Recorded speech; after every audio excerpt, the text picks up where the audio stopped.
Assalamualaikum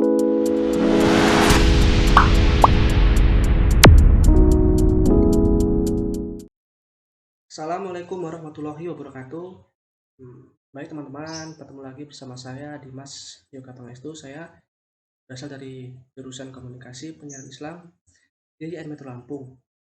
Baik teman-teman semua, di kesempatan kali ini saya akan berkesempatan memberikan sedikit ilmu ya ataupun akan menerangkan tentang materi konsep dasar manajemen. Baik teman-teman, sebelum kita masuk ke dalam materinya, perlu kita ketahui apa itu manajemen.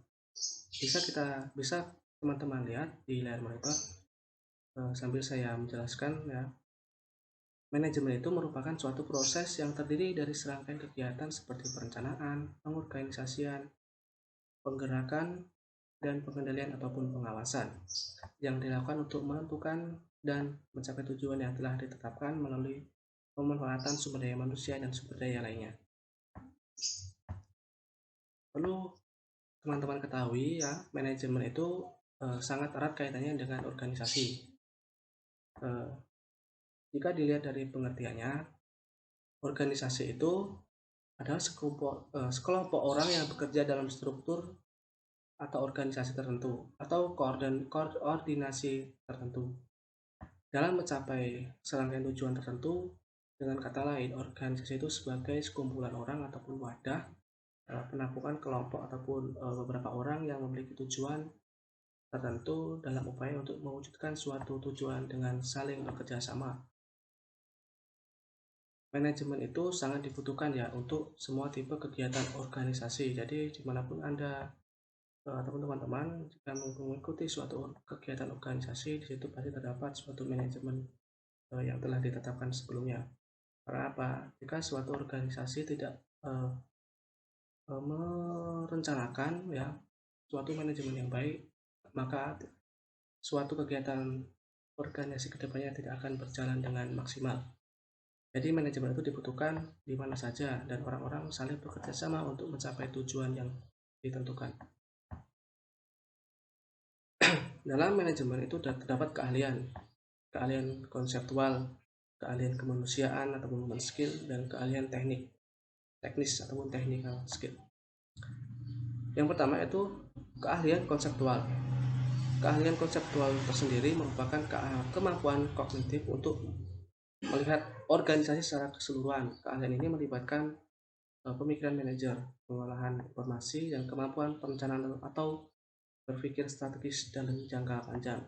Jadi keahlian konseptual ini kemampuan seorang atasan atau manajer ya dalam menaungi suatu organisasi yang dikelolanya, sehingga dia dapat mengemban tugasnya itu sehingga membawa suatu organisasi itu mencapai tujuan yang diinginkan.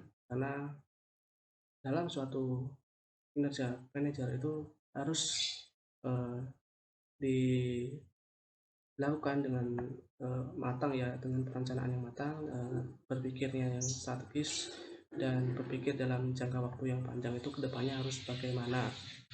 Dan yang selanjutnya itu keahlian kemanusiaan, yaitu kemampuan untuk bekerja sama dengan dan melalui orang lain secara efektif. Jadi kemampuan untuk bekerja sama ini dari kita sama anggota organisasi ataupun interpersonal, kita harus bekerja sama satu sama lain mengembangkan tugas. Jika ada suatu masalah ataupun suatu kekeliruan dalam suatu tugas dari internal tim atau anggota tim, kita harus saling mengkoreksi dan membantunya.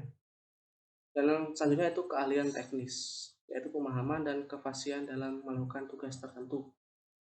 Ya, dan di keahlian sini pemahaman dan kefasihan yang dimaksud ini yaitu, jadi kita sebelum masuk ke dalam satu organisasi, kita harus introspeksi diri, kita harus memahami bakat dari dalam diri kita. Kita akan masuk ke dalam suatu organisasi itu, kita akan terjun ke dalam bidang ataupun pekerjaan apa yang kita pahami ataupun kita bisa. Jadi akan timbul suatu pemahaman yang baik dan kefasihan dalam melakukan tugas tersebut, sehingga timbul suatu tujuan yang diinginkan itu akan mudah terlaksanakan. Selanjutnya dasar-dasar kemampuan dalam suatu manajemen. Dasar kemampuan dalam manajemen itu ada yang pertama yaitu teknis ya. Seperti yang setelah saya jelaskan tadi, teknis ini merupakan suatu pemahaman ataupun pemahaman dari seseorang yang menjalankan suatu tugas ataupun pekerjaan yang dilaksanakannya. Dan dasarnya itu konseptual. Dalam dasar kemampuan manajemen konseptual itu berpikir abstrak, yaitu sebagai kesatuan unit untuk mengintegrasikan dan memberikan arahan sehingga tujuan dapat dicapai. Jadi kita sesama anggota tim kita harus saling memberikan arahan satu sama lain jika terdapat suatu masalah ataupun kekeliruan. Yang selanjutnya itu diagnosis. Apa itu diagnosis? Diagnosis itu kemampuan untuk memvisualisasikan respon yang paling tepat terhadap situasi tertentu. Jadi di sini ada suatu peran yang diemban ataupun dilaksanakan ataupun diemban jabatannya, yaitu diagnosis. Kemampuan diagnosis ini suatu kemampuan memvisualisasikan respon yang paling tepat terhadap situasi. Jadi mungkin ini salah satu tugas dari suatu atasan ataupun manajer organisasi. Jadi jika ada sesuatu masalah, dialah yang terjun dalam mengatasi suatu masalah tertentu. Dan yang selanjutnya itu komunikasi. Komunikasi itu merupakan suatu hal yang sangat diperlukan dalam suatu organisasi ya. Karena jika terdapat suatu komunikasi yang baik sesama interpersonal organisasi atau tim, akan berjalan dengan baik kerjaan dalam organisasi tersebut. Yang selanjutnya itu ada interpersonal. Di dalam interpersonal ini kemampuan untuk berkomunikasi sesama tim ya, sesama anggota organisasi di dalam organisasi tertentu, itu dinamakan interpersonal. Dan saling memotivasi satu tim ataupun satu rekan kerja dengan yang lain. Yang kedua itu pengambilan keputusan.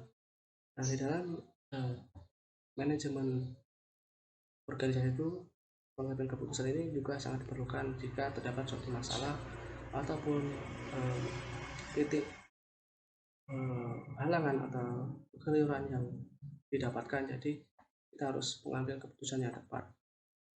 Dan yang selanjutnya yaitu manajemen waktu, yaitu kemampuan menentukan prioritas kerja, mendelegasikan pekerjaan secara tepat. Jadi kita harus dapat memanage suatu pekerjaan kita itu sesuai dengan waktu yang telah ditetapkan atau ditentukan. Jadi sehingga dapat berjalan dengan baik sehingga mencapai tujuan yang diinginkan.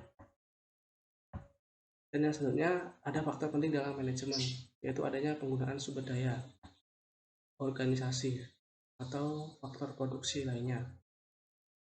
Di sini menurut saya ya, sepemahaman saya, sumber daya yang paling berpengaruh yaitu adalah sumber daya manusia, karena 63%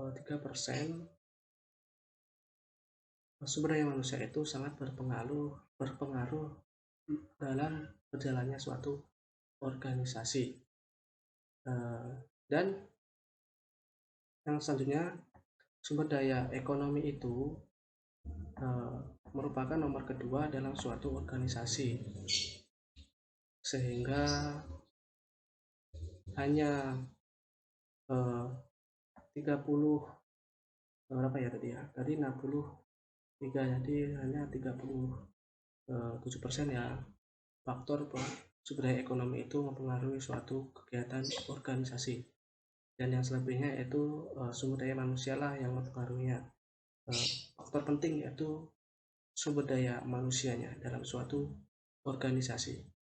Dan yang selanjutnya itu adanya proses yang bertahap, yaitu sini ada perencanaan. Perencanaan ini merupakan tahap awal di mana kita memulai ataupun merencanakan kedepannya itu bagaimana, konsepnya itu bagaimana, jika ada masalah itu penanganannya gimana, itu masuk ke dalam tahap awal. Biasanya kegiatannya itu menetapkan tujuan ya, merumuskan strategi serta menentukan sumber daya yang akan diperlukan. Yang satunya yaitu pengorganisasian. Dalam pengorganisasian ini kita lanjutkan ya, maaf tadi terpotong. Selanjutnya yaitu pengorganisasian ya. Pengorganisasian ini yaitu menyangkut bagaimana strategi dan taktik yang telah dirumuskan itu berjalan dengan baik, dengan kerjasama dengan semua pihak itu akan berjalan dengan lancar guna pencapaian tujuan organisasi. Biasanya kegiatannya itu mengalokasikan sumber daya, merumuskan dan menetapkan tugas, serta menentukan atau menetapkan struktur organisasi yang menunjukkan adanya garis kewenangan atau tanggung jawab. Dan yang selanjutnya yaitu pengarahan. Pengarahan ini biasanya tugas dari seorang atasan ya, di mana dia mendirikan organisasi itu harus memberikan arahan ataupun instrumen kedepannya itu harus bagaimana, peraturannya bagaimana, itu masuk ke dalam pengarahan. Biasanya dalam proses pengarahan ini dia menjelaskan kebijakan-kebijakan yang akan ditentukan ataupun ditetapkan di satu organisasi, serta memberikan tugas dan penjelasan secara rutin mengenai pekerjaan.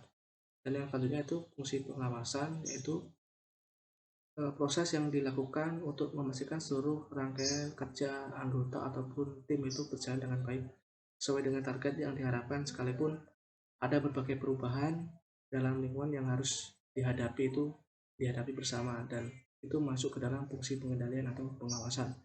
Biasanya tugasnya yaitu kegiatannya mengevaluasi keberhasilan dalam pencapaian suatu target, pengambilan langkah atau klarifikasi atau koreksi atas penyimpangan atau masalah yang ditemukan, serta melakukan berbagai alternatif atau solusi atas berbagai masalah yang ditemukan. Dan yang selanjutnya itu adanya seni dalam menyelesaikan masalah. Mungkin ini yang terpenting juga ya dalam seni menyelesaikan masalah ini. Jadi ketika ada suatu masalah ataupun keliruan dalam suatu pekerjaan itu harus diselesaikan dengan cara baik-baik. Di sini disebut dengan seni atau seni dalam menyelesaikan masalah, karena keputusan yang dibuat itu harus menggunakan gabungan suatu intuisi, pengalaman, insting, dan pandangan pribadi, serta membutuhkan kemampuan konseptual ya dari seseorang itu, komunikasi yang baik antar interpersonal, dan manajemen waktu untuk menyelesaikan masalah tersebut. Jadi tidak asal ya, jadi harus menggunakan suatu intuisi, pengalaman atau insting yang baik, serta sudut pandang apa yang terjadi dalam suatu masalah. Baik teman-teman, mungkin demikian yang dapat saya berikan ya materinya sedikit, semoga bermanfaat. Saya mohon maaf jika ada salah kata. Saya akhiri, wabillahi taufiq wal hidayah. Wassalamualaikum warahmatullahi wabarakatuh.